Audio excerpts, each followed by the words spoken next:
Air for Arts is a nonprofit organization dedicated to creatives, artists, and innovators. We strive to provide a platform that supports educational, inspirational, and supportive programs for our community to enjoy and be inspired by. Through our digital platform and community events, we help emerging creatives and seasoned innovators share the fruits of their efforts. Join us as we take you on an inspirational journey through the arts to spark your imagination.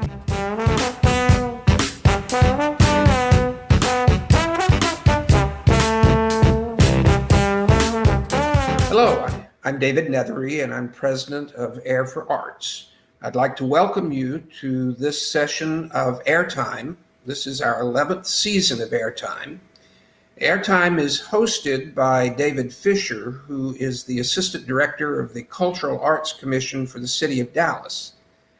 And our very special guest today is Terry Loftis. Susan Morrow is the executive director of Air for Arts, and I'm going to let Susan tell you a little bit more about Terry. Susan? Thank you, David.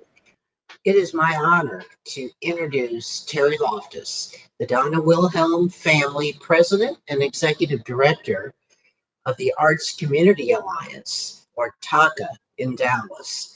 Among his diverse and stellar talents, Terry is a Tony Nominated producer, a musician, a fundraiser extraordinaire, and is an advertising and marketing leader. He is widely noted as an arts and community influencer. I am privileged, moreover, to call him friend. Presenting Terry Loftis. David? Thank you, David and Susan, and welcome everyone to AIRtime, being brought to you today from the AIRtime studios on Walkabout Office. It is June 10th, 2021, and our guest today is artist, producer, and nonprofit executive, Terry Loftis. Welcome, Terry. Thank you for being here. We've known each other for a while, and we'll talk about the many different ways that you have intersected in the arts over the past decade or more in Dallas. Now the arts have always been an important part of your life since you were really young. Tell us about your creative endeavors as a child. Take us back to young Terry's artistic endeavors. That's scary. First of all, thanks for having me. A really scary story about my humble beginnings as an artist goes back to fourth grade theater class at Roger Q. Mills Elementary School in Oak Cliff, to where I wrote a Western. It was very short-lived. I think we did one rehearsal and one run of it. And it was one of those slapstick Westerns to where you get shot and you get up and you live to fight another day and shoot somebody else. So I'm not quite sure what my instructor at the time had envisioned, but that was my brief and short-lived career as a playwright. But I was also a musician, so I started playing trumpet and French horn when I was in grade school. And that went through middle school, went through high school. Music has always been a big part of my upbringing and a part of my life. And that was instilled in all of us actually by my mom. So my mom was a singer back in the day. So my brother and I are musicians. My sister was a classical dancer. And my brother is the only one of the three of us who went on to make his career in the arts as a musician. Now, is that your mom over your left shoulder on the shelf behind you? That is actually Ella Fitzgerald. Ah, okay. Mom is behind me, but she's not on the top shelf. Well, so your mom's in good company then. Now, like Yes. Ella, you were a singer as well. Absolutely. How did that start, and what did you sing? And so I think we all kind of grew up singing because that's what Mom did. I mean, she was driving us to school back and forth, or we were at home doing errands or chores. She was always singing, so we all kind of picked that up. And then I was probably in high school when I realized that I was not going to become the world's next Miles Davis on trumpet. And singing had always intrigued me. So I started to dabble a little bit. And then I went to Eastfield College and started singing and playing trumpet in the jazz band out there. So whenever I could, I would sing. So I used to do Strictly Taboo back in the day. There used to be a jazz club down in the West End when that was the thing to do, called Take Five. And so off and on I sang, and I had a trio. And then I, started my career in advertising and marketing, and it kind of fizzled out, and then started singing again probably around 2006. So I've maintained a trio of some sort since then. So, and then COVID hit. So my last time on stage was Valentine's night 2020. And I've not been back on stage with my group yet. So we're working on that now. So, and then before then I was doing Alexander's, which is a little piano bar down in Oak Lawn, and then was doing the Balcony Club when they'd invite me over there. Oh wow, that's a great venue. So I've heard the story, but your foray into advertising was not a particularly planned thing. No. While I was a student at Eastville, I got an internship at a media buying company. And long story short, it stuck. So it was something I was good at. So that went from buying television, radio, and print around the country for this media buying company that I worked for. And then we would resell that time to corporate clients of the agency. So I got to travel we did a lot of work with convention and visitors bureaus who were buying airtime in various markets around the country. So I got to travel a bit, and then I caught that bug, and then went and started after being there for about 3 years, everything. So you can go and start your own company at 25, 26 years old.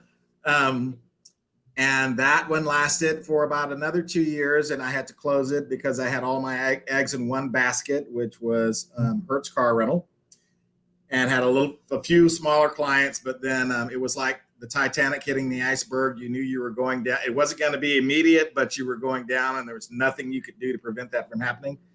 And from there, I went to work for an agency that became a part of Leo Burnett in Chicago. That was based here in Dallas. So yeah, over the course of my advertising and marketing career, it was either working for agencies, having my own, which I did for about 14 years in Dallas, called Verve Communications Group. Along the way, met Susan in the early days. I won't say how long Susan and I have known and worked with each other, but it's been a while.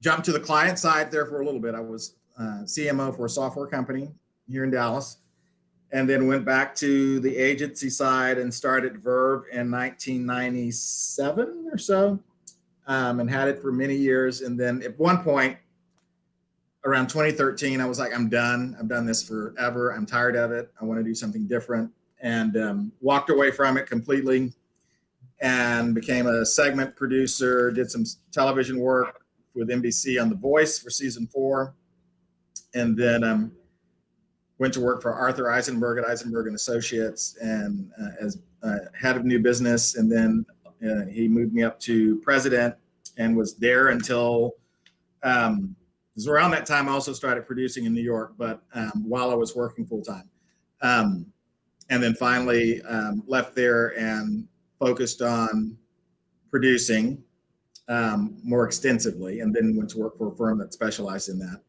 And that's what I was doing until Valletta Lil bugged me about, you're having too much fun. You should come back to Dallas and work for a nonprofit.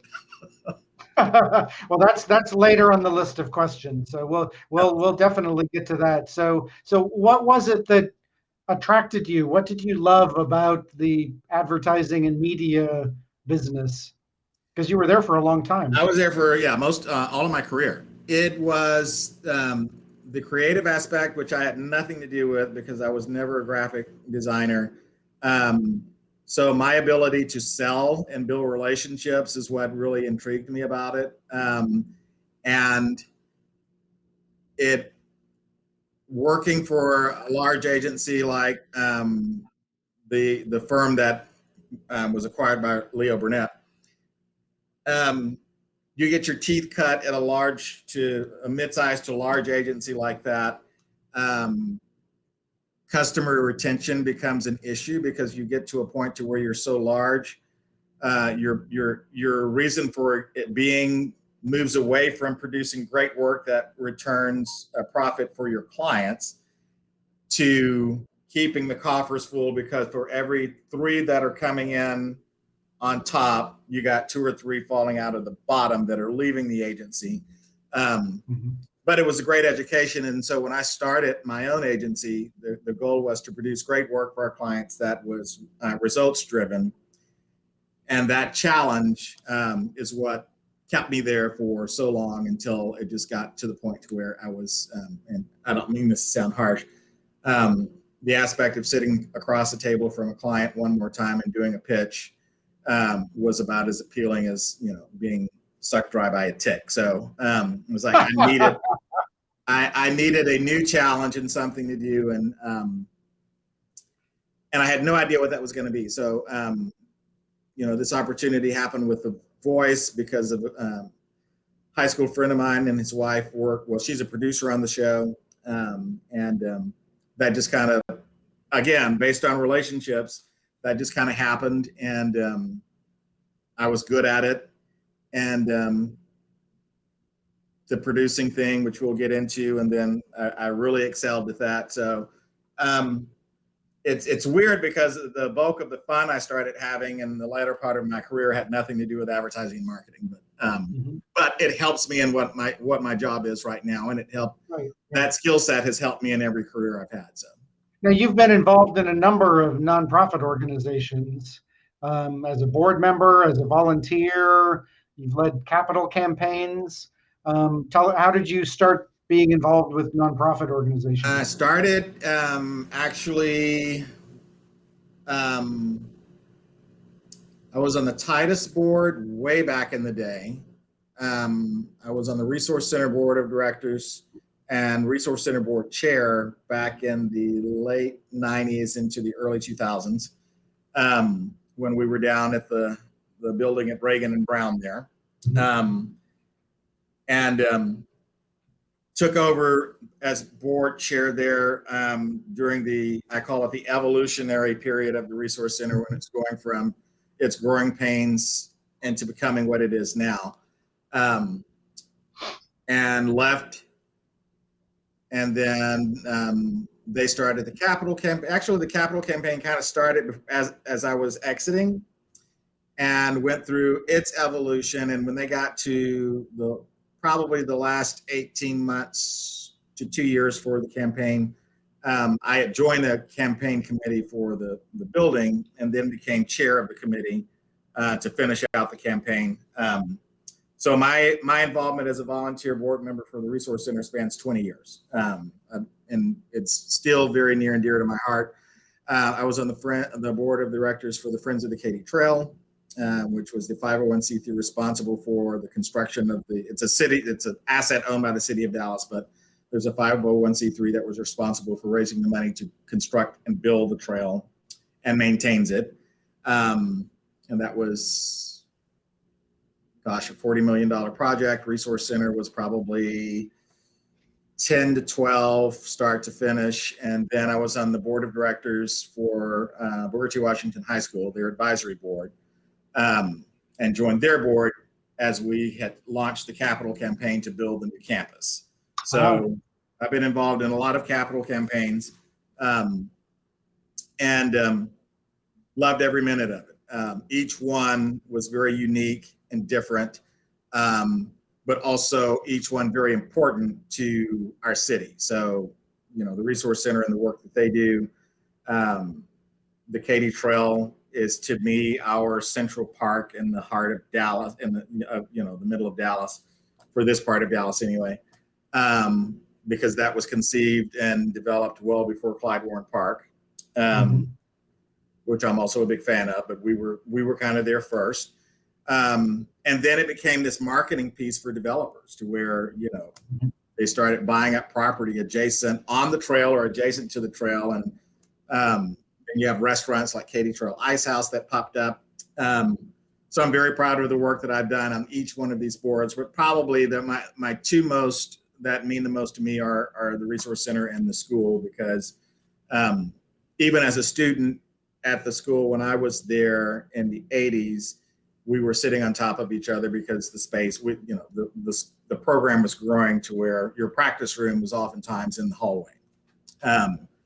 So by the time that project started, we were it was more than time for us to expand and build a new campus for the kids. So I'm really proud. The fact that I get to drive past it every day to come to my office means a lot to me. So I'm very, very proud of the work that I did there. Now, how do you choose which nonprofits you give so much dedicated time for? So before I learned the use of the word no, I used to say yes to a lot of things. So most of it is just based on what was passionate to me. And, being a person of color, being a person of color that is also a gay man, giving back to my community through the work that I did at the Resource Center. Like, I've also been on the board of Legacy Counseling at one point.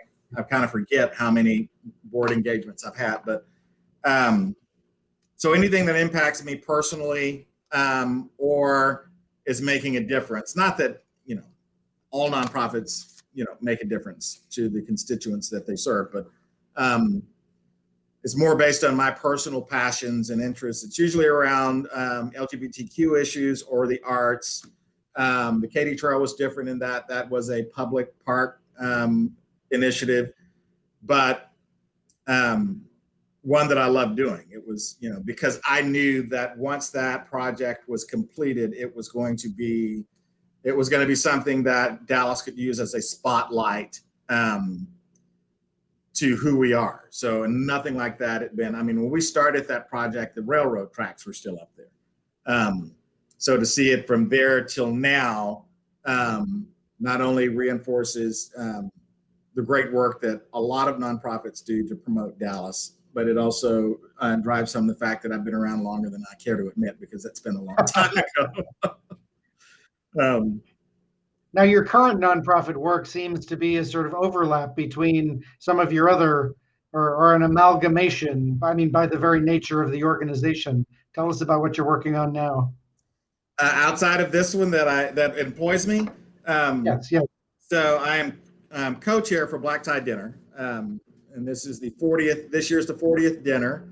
And my 5th year on the board. The last 4 years were as program chair for Black Tie. So everything that happens in the ballroom, from entertainment speakers, award recipients, down to table linens, wine, food, is under the program chair hat. So I chaired that committee for 4 years. Last year, because of COVID, we obviously didn't have an in-person dinner, and we did a telethon that aired on WFAA, because we did not want to try and produce a Zoom gala. So we bought AIRtime with our, we have a great relationship with Channel 8, bought some AIRtime. They helped us produce it. We sold out our raffle for the first time in Black Tie's history. We raffle off a Mercedes every year. We oversold it. Actually, we had to refund money. We sold so many tickets. We had budget at $500,000 to distribute, which was down by $1 million from the year before because of COVID, and ended up pushing out $875,000. So we did great on that front. And so we just announced over this past weekend that we're back. So we'll be doing an in-person dinner again this year for the 40th. But it is my second full-time job that I don't get paid for. Because it goes as co-chair, it requires you to participate in every committee meeting that we have. So instead of being responsible for one committee like I've done the last 4 years, I finish my day at Taka, and then I usually have up to 2 meetings in the evening each of various committees that make up the board. So, and in between that time, I try and sleep, eat, and work out and try and have a life, but it's not. But black tie is another one of those that I'm very passionate about. It is very similar to Taka in that we raise money that goes back out the door to local nonprofits. Having that perspective as a volunteer board member and then taking over this job, there's a lot of synergies between the approach and platforms that we do. Now, we get to your current job. So you have this sexy other job, this whole thing with connected with Broadway. So how in the world, I mean, which is something that we all, the lights and the bigness of New York City and Broadway and all of that. How in the world did you get connected with that? Well, it wasn't because I was always humming, I want to be a producer. That was literally not something that was on my radar. So I had a good dear friend of mine who tragically passed away from a brain tumor in the beginning of 2020, who got me into this. His name was Rich Affinato, and he was from he's from Wichita Falls. Started his theater career here in Dallas, and ultimately moved to New York, where he was in a few Broadway shows himself as an actor, and then started producing. So he reached out it must have been 2013, and I didn't get how he was connecting the dots, but because of the work that I had done in the nonprofit community here from a philanthropic perspective, he thought I would make a good producer. And I said, those two things have nothing to do with each other. One amount of raising money is for philanthropic purposes for nonprofits, and the other one is you could put in $5 as an investment and lose 30. So a highly riskful endeavor, investing in Broadway shows. That said, it was something I hadn't done before. So there was kind of that intrigue of, again, not knowing at that point of my life the definition of the word no, and someone that I knew and trusted. So my first show that I worked on, that I raised money for, was not an accredited producer, was Anne with Holland Taylor, which was one of Rich's shows. So I helped them raise money for the show. It worked out great. My investors made money. It eventually recouped, which is great. It takes a while, but if a show's popular, despite the fact that you win or Tony or not, if it's a popular show and people want to see it, then you'll eventually recoup the money. And after that, I was like, that was fun. Don't know if I'll ever do it again because it's a lot of work, especially if you have a full-time job. But not one that requires you to physically be in New York. I mean, you could be a Broadway producer if you have the connections and the time to do that, to where you go to New York, but it's not something that requires you to be there on an ongoing basis. So the next show, he reached out and I said, no, not interested. He said, can I at least tell you about it? And he said, sure, it's called The Visit. And I said, who wrote the book? He said, Terrence McNally. And I just kind of frowned and went, okay, I'm listening. Who wrote the score? It was one of the last scores by Kander and Ebb. So I'm like, I'm still listening. I said, who's the lead? He said, Cheetah Rivera and Roger Rees. And I'm like, damn it, okay. Send me the paperwork. So signed on to The Visit as a co-producer, which means you actually sign a contract saying you'll raise a certain amount of money. Wow. So as long as you hit that money, if the show is nominated for best of play or musical, so if it's nominated for best play for a Tony, best musical for a Tony, and wins as a co-producer, you win a Tony. That's how that works. If you don't hit that contracted amount you've agreed to, you still get points from a profit perspective, but you don't get that producer's credit. So, so there's a target on your back because that money has to be in the coffers before curtain goes up opening night, because it's against federal law, which is regulated by the SEC. You cannot take any more money in on a show after it opens. But that said, most people don't realize that the average investment to be an investor on a Broadway show is $25,000. To be a producer, you have to raise, depending on the show, that entry point is either $250,000 or $500,000. So the more you raise, you move from co-producer to sometimes lead producer. But so I did The Visit, I did Bandstand. Did not win the Tonys on The Visit, but we won for Bandstand for Best Choreography and Best Orchestration. But after The Visit, I had that bug. So it's like, the only reason I did not leave Dallas and move to New York permanently and ongoing to produce shows as a full-time gig was that it takes millions of dollars to do that, which I'm good at what I do, but and I'm good at raising funds to do that, but it's a lot to do that because as a lead producer, you're optioning a show and you're putting up a lot of front money yourself just to see if it's going to pick up legs to stand up on its own.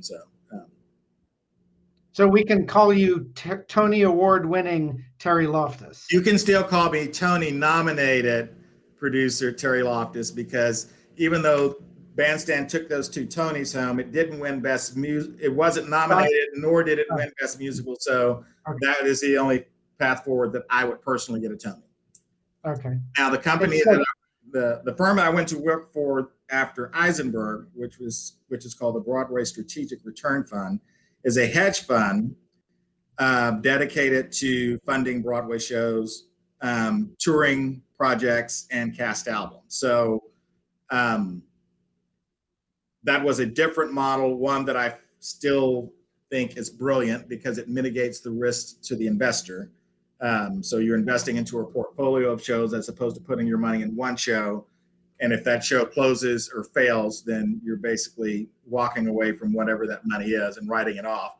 To whereas if you're investing in the portfolio, if a show fails, it mitigates the risk of losing money. So you might lose a little bit, but you're not going to lose your entire investment, and it's spread out over the course over the bulk of those titles. So when I was there, at the time that I left there before coming to talk, I think they had over 30 shows in their portfolio, not including the touring companies that they supported, and I think they'd had one dud out of all those shows. And I think I can't remember.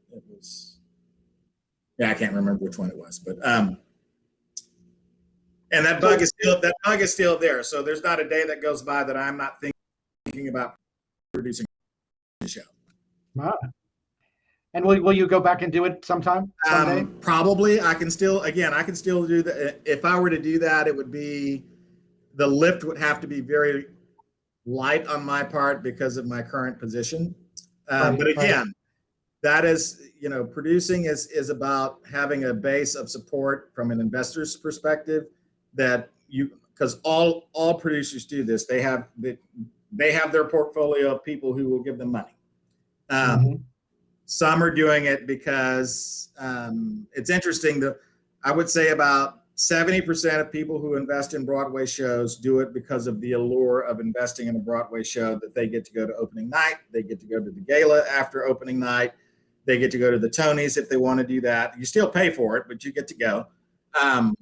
And they want to be associated with the cast. They want to be able to say, I met, I was a co-producer or an investor on Kristen Chenoweth's last show, and I got to meet her. And so, and that's saying a lot, that you would put up that kind of money just to be exposed to the allure of Broadway. The other 30% will call you every day to see how those pennies are doing from an investment perspective. They don't care if, Moses comes back off the mountain to star in a show himself. They want to know how the money's doing. And you need both in Broadway to make that model work. So, but you can also do that from a networking perspective. So if I were to produce a show again, I could probably become a co-producer of a show and help a show raise money and never leave Dallas. That's very interesting. So you mentioned getting a call from Valletta Lil. who's been a supporter of the arts and former city council person, and being surprised by that. But it kind of seems like your current position is just a melding of your experience as an artist, as a fundraiser, as a project manager, as a person who can ask for money. So it seems like a really great fit. Tell us how you got to Taka, and in there also tell us what Taka is for anyone who may be unfamiliar with it. So, Valletta was probably back in the day, and I won't give a date for back in the day because she'd kill me, but back when the Arts District was being conceptualized, if memory serves me correct, Valletta, during her first entry point to the city council, was a part of those discussions. I know that Annette Strauss was very instrumental in what has become the Arts District. And then when Valletta left the council, she was president of the Arts District, the job that Lily Weiss now holds. So to your point, David, she's got a long history in supporting the arts in Dallas and throughout North Texas. So I can't remember if I was in New York. I think I was, and she called, and with, this Valletta being Valletta, I think it was, "Are you happy?" And my response was, with the fact that I'm single and over 50, what part of happiness are you asking about? And she said, "There's an opportunity that's about to come up here in Dallas that I think you'd be perfect for. Can you send me your information?" And I said, "Who is it with?" And she said, "Taka." And my first reaction, and I'm embarrassed to say this, but my first reaction was, "Wow, is Taka still around? I hadn't thought about them in a long time." And sent her my information. She sent it to the search firm that Taka retained to start that process for them. So long story short, there were 115 candidates for this position. And I took the attitude that if I'm still on the list after you've gone through that list, then we can talk.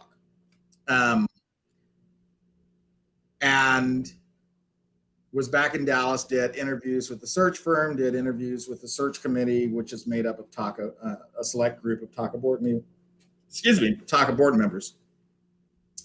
So one of the initial interviews was, we office at One Arts Plaza here in the Arts District, and one of our board members at the time was allowing Taka to use their conference rooms for the interviews, which is at Thompson Knight, the law firm here in this building, whose conference rooms overlook the Arts District. So they were very strategic and sneaky in their approach, in that the blinds are open. And so I'm looking at my high school. I'm literally looking at the place where everything started for me based on my arts education. I mean, started before high school, but those 4 years on that campus changed my life. So it's very special to me. So I'm looking at the school, and literally before they walked into the room, I audibly out loud said to myself, "Damn it, they've done it to me." Because if I do this, I come back to where I started, to work in the arts every day and to hopefully impact and make a positive difference to cultural arts organizations in Dallas. And then I think that first interview was with Michael Meadows, from the Meadows family, obviously, Tara Lewis, who is our board chair, and Carol March, who is one of our board members. And then the second interview was with a different group of board members. So went through that whole process. They made an offer. We worked on and tweaked that a little bit. And I knew coming into this that if I accepted, my income, it was going to be different. So this was a passion play for me again. This was something, it was a challenge because Taka had an opportunity to become more relevant and to really make an impact in the next. So it was like Taka and I are the same age. Both of us were started in 1967. So I was like, this would be a unique challenge, which I love, because I get bored easily. This would be a unique opportunity to really move Taka into a new era. And I had a plan for that, and then COVID hit. So TACA stands for the Arts Community Alliance, and it was started in 1967 by the Dallas Theater Center as a fundraising tool, organization. Over the course of TACA's evolution, they released it. It became its own 501c3. So back in the day, you had TACA and 500 Inc. Both organizations were similar in what they did. So 500 Inc. went away. TACA has remained, and the most simple way to define what we do, we are the United Way for the arts. So we, through grant making, raise money that we then, through grant applications, distribute to cultural arts institutions within Dallas County. So we're not in Collin County, we're not in Tarrant County. Those are long-term objectives of mine if the board eventually lets me go there, because I would like to say we support North Texas, but it is strictly Dallas County. And so typically that's an annual distribution. So we work our tails off and we distribute once a year a chunk of money, again, by application to arts organizations. Due to COVID, we will not be going back to the annual distribution. We'll be distributing money twice a year. One thing that we learned through this process is that organizations need funding from us more than once a year.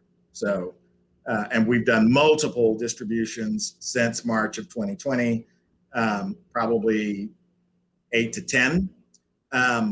So getting back to what now we're creating what the new normal is going to look like. So even for us, a lot of our old protocol, we're not going back to. So we're reinventing who we are, or our favorite phrase right now is we're flying the plane as we build it. And that becomes a challenge, but we're doing it. So, so that's where we are. That's where I am now. It is a unique, I won't say it's any more or less stressful than advertising or producing a show. Any opportunity like this has its own unique challenges, but its own very amazing rewards at the same time. So the fact that we have put back out into the arts community in Dallas since COVID, $1.4 million. And if I add on we did our annual distribution in 2020 last March. So if I add that to it, we're at about $1.8, $1.9 million in a year that we have pushed back out into the arts community in Dallas. So it's been remarkable. And the generosity of people and institutions who support the arts in Dallas is incredible. So there are still days I drive in, this morning being one of them, I'll get in the car and drive over here and just like giggle because I get to do this job. And that's with all the stress, all the headaches, but at the end of the day, knowing that what we have done and are doing is sustaining cultural arts institutions and making them, not only sustaining them, but helping them thrive, is what drives me to keep doing this every day. So unless Lin-Manuel calls and says, I need you, and here's what that's going to look like, I'm pretty safe. Now, yeah, I mean, and I think the arts community is grateful for you and TACA, and I mean, you and how responsive you all have been in ways that other funding organizations could not be.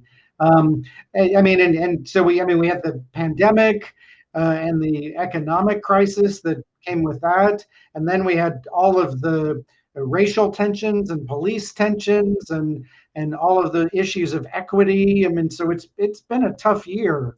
How do you think the arts have changed from all of this pressure cooker of challenge over the past year or so? I think it's making all of the cultural arts in Dallas more insightful and more strategic moving forward in the types of programming and content that they're going to be producing. So that is not to say that you're not going to have organizations, especially some of the larger ones, who do what they do. You know, the Dallas Symphony is going to do classical music. The Dallas Opera is going to do opera. What we're seeing, though, is organizations large and small and spread, especially those that are not in the arts district, because I want to be very clear about this. Most, you know, one of the things that we have been able to dispel is this notion that if you're not in the arts district as an arts organization, you don't exist.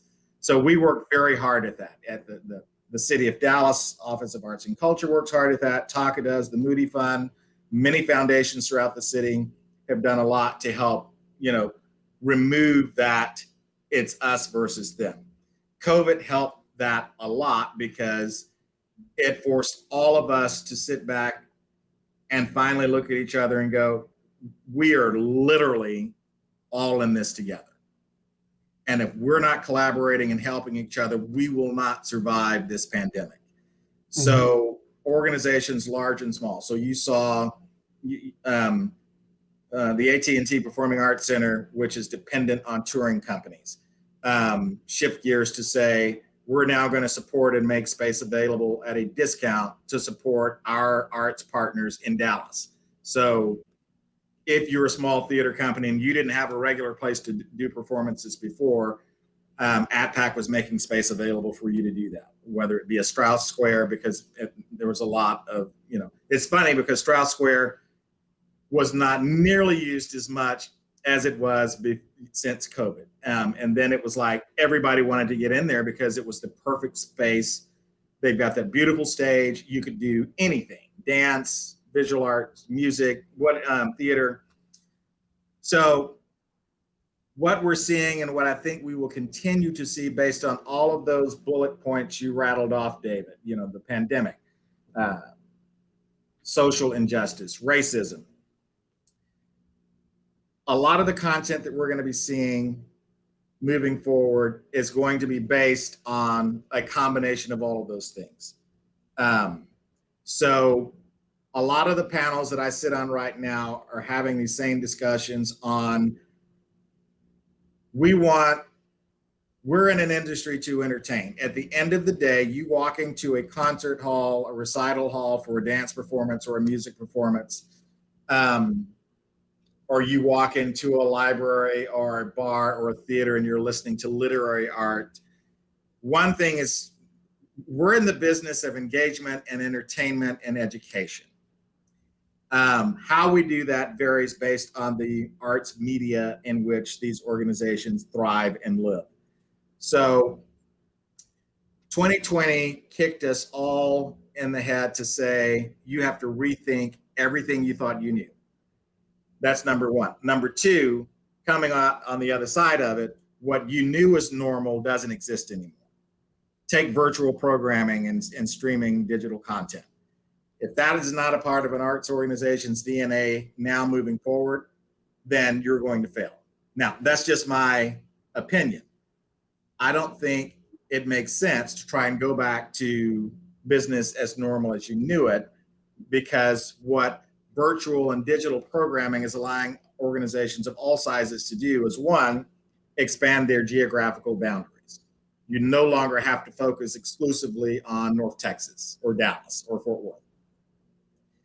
And then learning how to effectively monetize that programming. So the big one was, oh my God, COVID hit, how the hell do we push programming out?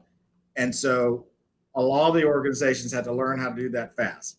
The Symphony, I think, was one of the few that had already been doing that prior to the pandemic. I think the Opera had been doing a little bit, but those small to mid-sized organizations relied solely on butts and seats. Dallas Summer Musicals and ATPAC relied on butts and seats. So when Broadway shut down, which meant Broadway across America didn't have any tours coming into any market anymore, those two houses went dark. Now, as they're all coming back online, even some of the shows that I'm hearing about that are being underdeveloped on Broadway that would eventually come to Dallas are now based in what we might call current affairs. And I think that ticks off across all art genres. So whether you're literary artist, visual artist, dance, music, theater, we're going to see a lot more of what I want to call real life relevant content being created and produced that tells the story of what we've all been living through, what we've all experienced, the good and the bad. I mean, hell, I lost 8 friends last year, 2 to natural causes and the rest due to COVID. And there is a little guilt on my part now that things are opening up again and I get to like have meetings in person or go to a restaurant. And I'm thinking about my friends who are not here anymore.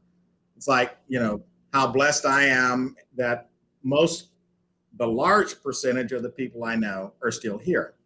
Mm-hmm. So it's incumbent upon us who live and work in the arts to make sure that those stories and those narratives are being told. And it's incumbent upon the arts organization in Dallas to reach out to local creators of art to promote the creation of art as opposed to bringing it in from somewhere else. Mm-hmm. Because that talent is here. So we don't need to go to LA or New York or anywhere else to look for, really creative and brilliant playwrights, musicians, actors, dancers. All of that is right here. So I think if we do this well and the arts organizations continue to collaborate, we will create more dynamic work, more opportunities for artists to make a living and stay in Dallas doing that and promote and cultivate local arts. Not to say that we're not going to bring touring companies back, not to say that we're not going to bring a music group or a dance company in from somewhere else as a part of an organization's programming. But I think a lot of focus is going to be driven towards how are we helping to cultivate the creation of local art, because Dallas has all of that talent and creativity right here. Mm-hmm. So I agree with you. I think the next 5 or 10 years are going to be a great period of growth for the arts and for Dallas. So to finish up, we've talked about you need to sing again with your trio and you need to produce again on Broadway. What else is on the Terry Loftis bucket list? So, like I have a lot of time, during the pandemic, I bought a guitar with the idea that I was going to teach myself to play guitar. And it's beautiful, and it's still sitting on the stand in my living room. So on my bucket list is to give up the notion that I'm going to teach myself and hire a guitar instructor to give me lessons to play guitar. So that again comes out of my need to, there's this part of my personality and my psyche that always wants to try and do something different. I may not have the time to allocate to do it, extremely well, but someone asked me the other day, at what point will you retire? And I'm like, when they close the lid. That is not in my makeup to just stop and say, I'm going to go sit on a beach and wait until I die. And my initiative and drive is the same way. So I'm like, oh, I've never done that before. And I could probably carve out 30 minutes a week and teach myself to play the guitar. Well, that hadn't happened. So that's, I try not to add a lot of stuff to that bucket list, David, because I like the spontaneity that that path that my life takes. Talk is a great example. This was not on my radar.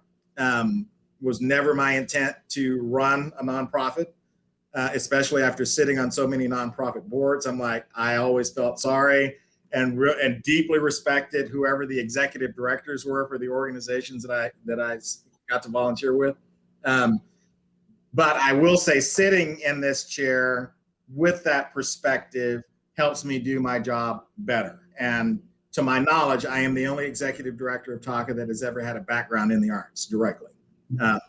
So not only does it help me and my team, it there's a sense of comfort with our beneficiaries, and that they know that when we sit down and talk, they know I get them, as opposed to having someone that goes, oh, that my perspective is only from dance, so why I don't have a skill set. I'm a musician. I'm the only Black man in America with no rhythm, so I've never been able to dance anything. It took me 40 years to become proud of that and own it. But I love a challenge. I think every position I've held, whether it's been a company I've owned and started or an organization I've gone to work for, I try to go in to make a difference and change something for the better than it was when I got there. So that's what gets me up every day. So yeah, for me to say I'll never produce another Broadway show would be like me saying I'll never have another Scotch and water. So that's where we are. Well, be careful what you put out into the universe. You say, I'm ready for my next challenge. You're going to get us all a pandemic again. No. So thank you, Terry. What a great story. And I certainly know that the arts community and the arts ecosystem, I mean, all of the artists and the philanthropists are grateful to have stolen you back from New York City, and are grateful for that you're here. So thank you for telling us some of your story today. I'm happy to be here. Great. So as our tradition is, we always end each of the interviews with our 10-question lightning round. They're short questions. Just give us the first thing that comes to your mind, and that's scary, but okay. It gives us a humorous insight into what's really going on inside Terry Loftis. Right. So okay. So ready. Question number 1: pie or cake? Pie. Question number 2: Beethoven or Mozart? Mozart. Number 3: Elvis or the Beatles? The Beatles. Number 4: the first arts experience you ever remember? Third grade, Harold Budd Elementary School, being bused to the music hall at Fair Park to listen to the Dallas Opera do the Barber of Seville. Wow. Number 5: Sound of Music or King and I? Ooh. I'm going to have to go with the King and I. Number 6: what's the one word that comes to mind first when you think about the Dallas arts scene? Collaborative. Number 7: Hello Dolly or MAME? MAME, hands down. Nice. Number 8: what is currently on your nightstand? A new book that I have not picked up called Breathe. On breathing techniques, yeah. Number 9: what is the last TV show, film, or arts event that brought you joy?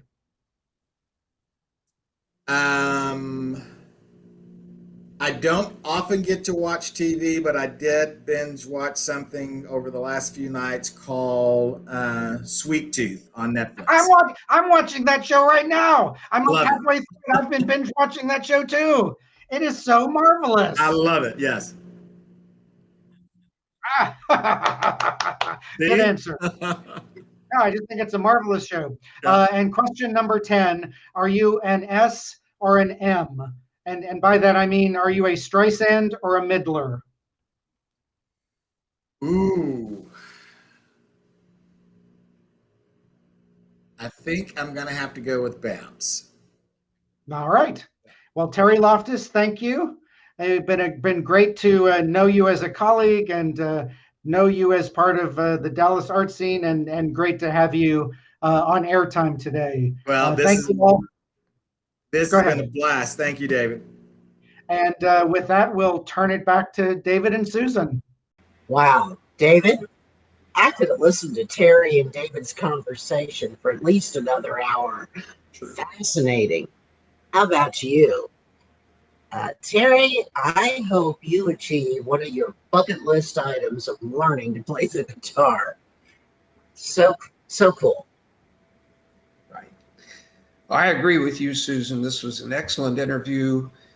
David, you always do a wonderful job as host. And Terry, all of us know how devastating the last year has been on the arts community. And Dallas area is very, very fortunate to have you and Taka. Thank you so much for being with us today. And thank you as an audience for joining us. We hope you will be back for the next interview next month. Please visit our website at www.airforarts.org. That's AIR, the number 4, arts.org. Have a great day.